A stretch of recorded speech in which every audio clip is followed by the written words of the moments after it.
waxaa laga yaabaa inaad horey u adeegsatay adoo xanaaqsan. ma ogtahay xaqiiqda farta dhexe ee la taago marka la caytamayo ama la xanaaqo? marka la fiiriyo adduunka, waxay ka aaminsan yihiin hal fikir oo isku mid ah, balse ma ogtahay sida ay ku timid ama ku bilaabatay farta dhexe iyo goortii ay soo shaacbaxday ama ay soo baxday?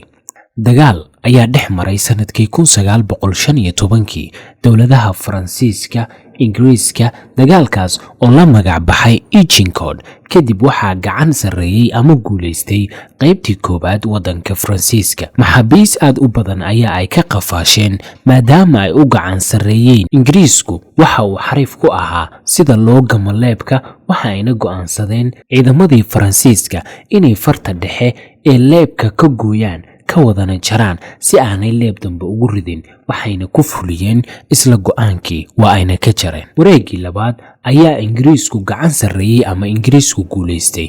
wixii maxaabiis laga xirtayna waa ay soo furteen. markii ay Ingiriisku ogaadeen dhacdadii, ayay farta dhexe taageen iyaga oo muujinaya inay weli fartii dhexe leeyihiin oo ay leebkay gami karaan. waxayna farta dhexe u taageen sida hadda loo isticmaalo qaabka ama ereyga cayda ee lagu magacaabo. inkastoo ay u isticmaashay digasho iyo hanjabaad, haddana waayaheennan waxaa loo isticmaalaa cay ama qofku marka uu xanaaqo inuu ku falceliyo.